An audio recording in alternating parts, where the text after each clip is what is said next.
How many of you are applying the flipped learning? What is flipped learning? Important. This has to be applied now.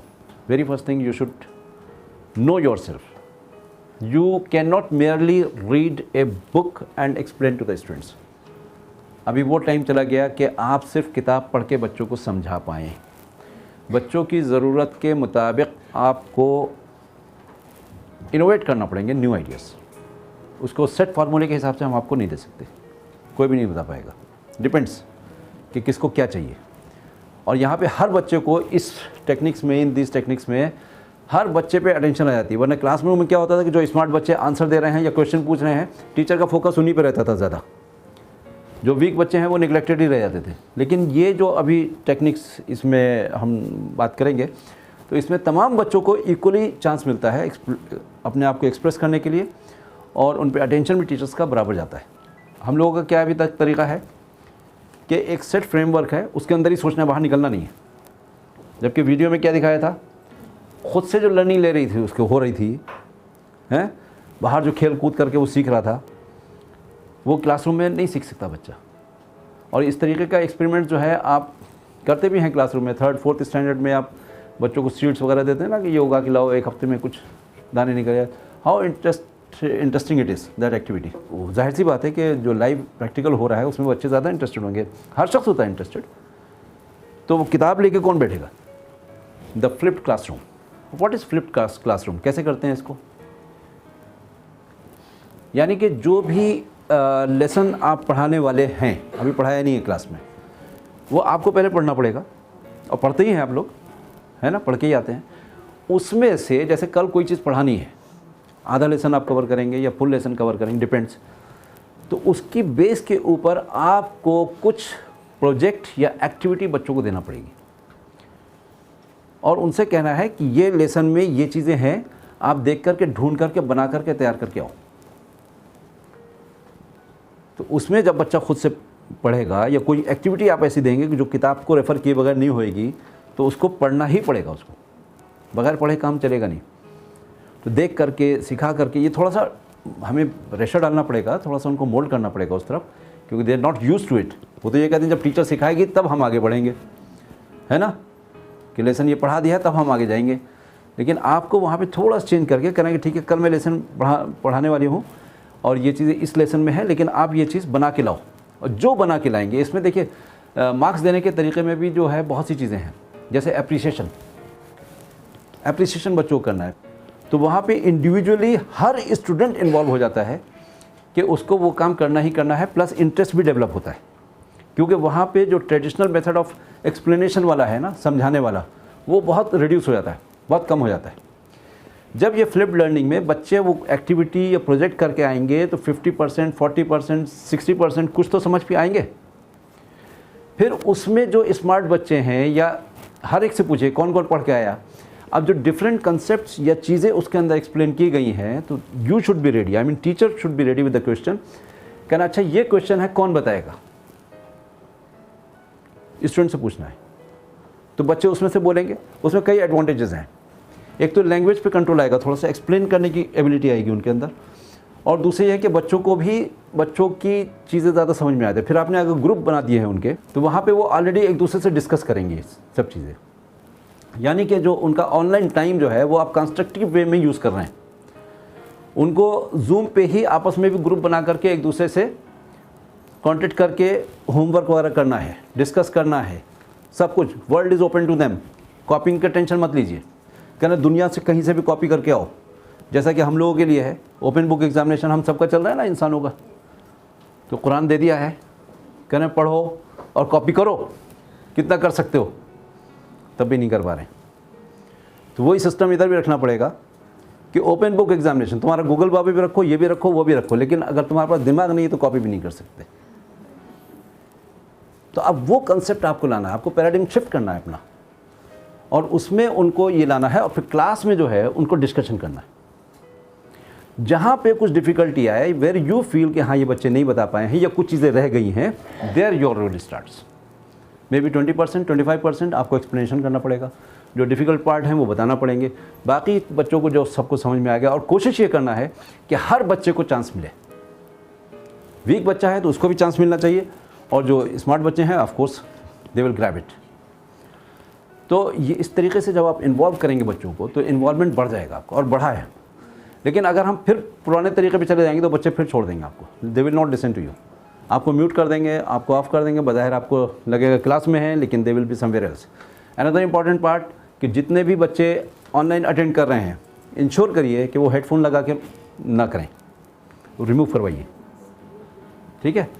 और उस पर हर जगह पे जो instant gratification की बात हो रही है, नंबर की बात हो रही है, मार्क्स की बात हो रही है, इसी तरीके से जो होमवर्क हमने दिया है तो उसकी डेट्स दे दीजिए आप। मिसाल के तौर पे 15 तारीख तक कोई चीज़ प्रोजेक्ट हमने दिया है हम बच्चों को कि ये बना करके लाना है, उसमें आप कुछ डेडलाइंस लगा दीजिए कि भाई 5 तारीख से पहले जो देगा उसको 10 मार्क्स या 8 मार्क्स एक्स्ट्रा मिलेंगे, जो 10 तारीख तक देगा उसको जो है 5 मार्क्स मिलेंगे, और जो 15 तक टाइम से भी दे देगा तो उसको भी 2 मार्क्स एक्स्ट्रा मिलेंगे, और 15 के बाद जो देगा तो उसको कोई एक्स्ट्रा मार्क्स नहीं मिलेगा।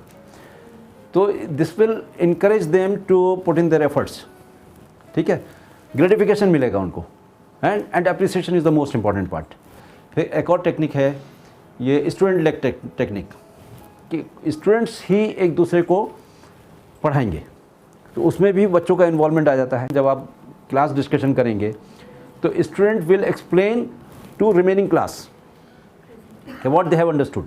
In case of something wrong they are doing, so there your role starts, you can correct them। बीच बीच में आप रोक करके उनको एक्सप्लेन कर सकते हैं कि इसका मतलब ये नहीं ये है।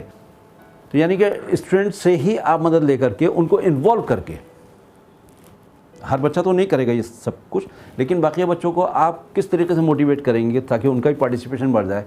अगर किसी ने कुछ थोड़ा बहुत भी एक्सप्लेन किया तो उसको भी अप्रिशिएट करिए, कुछ इंसेंटिव या कुछ ग्रेटिफिकेशन कुछ ना कुछ उनको मिलना चाहिए। Z2A learn, what is that technique? यानी कि जो भी आप लेसन पढ़ाने जा रहे हैं उसका निचोड़ जो कंसेप्ट है वो बच्चों को पहले बता दीजिए कि इस लेसन में ये चीज़ें हैं, अभी इसमें आप डिटेल्स में मालूमात करके आओ। फिर वहाँ पे आपकी जो दूसरी टेक्निक्स हैं वहाँ पे इन्वॉल्व हो जाती है। Role play and scenario analysis based teaching, ये भी इन सर्टेन सब्जेक्ट्स जो है आसानी से कर सकते हैं। यानी कि जो भी ऑब्जेक्ट्स हैं, जो टीचिंग है, उनको रोल बना दीजिए कि you are playing the role of a tree, you are playing a role of a lion.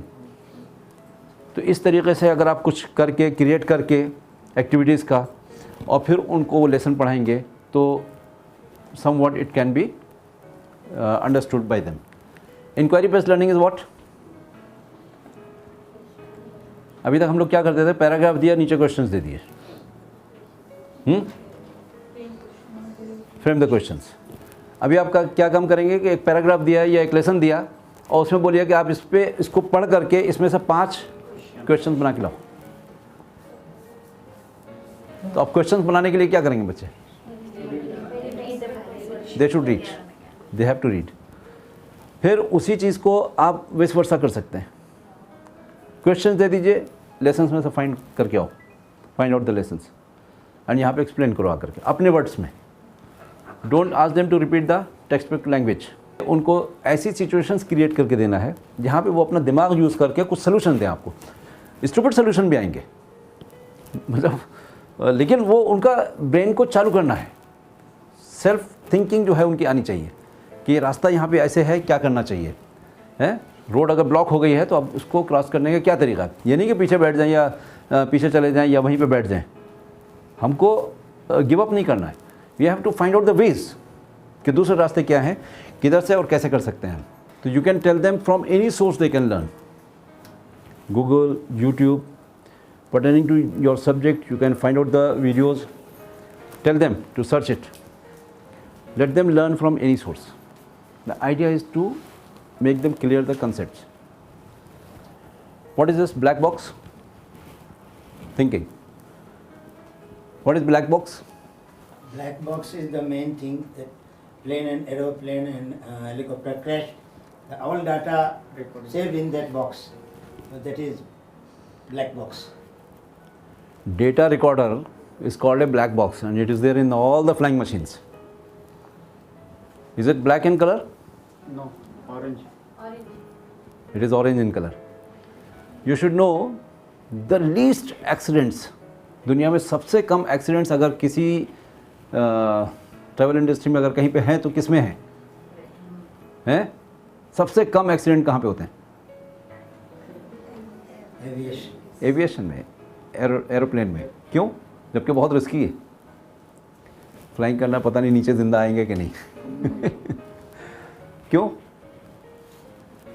उसकी वजह यह है कि वहाँ पे कोई भी एक्सीडेंट अगर कुछ हुआ, कोई भी एरर्स हुए, किसी का भी एरर होने दो, एयरक्राफ्ट का होने दो, टेक्नीशियन होने दो, ग्राउंड स्टाफ का होने दो, पायलट का होने दो, लेकिन जो भी एरर है उसको इन्वेस्टिगेशन करने के बाद में they share among themselves like anything कि this was the mistake, this was the fault found there, इसकी वजह से एक्सीडेंट हुआ। Extensive sharing. तो उसकी वजह से क्या होता है कि फिर एक्सीडेंट्स रिड्यूस हो जाते हैं, क्योंकि वो गलती फिर बकिया लोग नहीं करते हैं।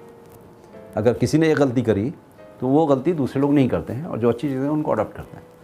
सिमिलरली हमारे यहाँ पे आपकी टीचिंग में you have to adopt this technique. Group making करना है आपको और अपने एक्सपीरियंस की बेस के ऊपर किसको क्या रिज़ल्ट नहीं आया, किसको आया, वो आपस में शेयरिंग करना है बहुत ज़्यादा और उसके हिसाब से अपने लेसन्स को डिज़ाइन करना है। तो उसमें आपको एक दूसरे से सीखने का मौका मिलेगा and then you will not commit और रिपीट दैट मिस्टेक अगेन। और एटलीस्ट किसी एक टीचर ने अगर गलती हुई है तो दूसरी टीचर्स को उससे सबक ले करके वो गलती को रिपीट नहीं करना है। That is called black box thinking. Is it clear? जब आप लेसन डिज़ाइनिंग करें तो कोई भी लेसन करें तो आप अपने क्लास के टीचर्स के साथ में और जो भी पढ़ा रहे हैं डिस्कस करके आइडियाज़ शेयर करिए ना कि मैं अपनी क्लास में ये कर रहा हूँ या मुझे ये करना है, इसको कैसे करना है, पूछिए, आइडियाज़ भी पूछिए। There is nothing to ask. उसमें क्या है? नहीं आता ना हर चीज़, एवरीबॉडी डजंट नो एवरीथिंग। है कोई ऐसा आदमी जिसको सारी चीज़ें मालूम है? नहीं। तो पूछने में कोई हर्ज नहीं है और पूछ के लर्निंग आपकी भी होगी and you will come to know everything. आपके हाथ में भी तो वही गूगल है जो बच्चों के हाथ में है। इसको यूज़ करिए आप। इवन कोई डिफ़िकल्टी आ रही है तो गूगल चाचा से भी पूछ लो भाई कि how to design my lesson for this subject. हो सकता है उसमें भी आंसर मिल जाए आपको कुछ रेलिवेंट। हम लोग ज़रा यूज़ टू नहीं है ना हर चीज़ पूछने के लिए, लेकिन बच्चे तो फटाक से गूगल पे जाते हैं। तो हम लोग इतना यूज़ टू नहीं है, तो अभी हमें भी यूज़ टू होना है थोड़ा सा। Knowing is knowing and doing is doing and there is a great difference between knowing and doing. जानना जानना है और करना करना है, और जानने और करने के बीच में ज़मीन आसमान का फ़र्क है, याद रखिएगा। जानने को तो बहुत कुछ जान गए, लेकिन अमल कितना होगा that will speak for you.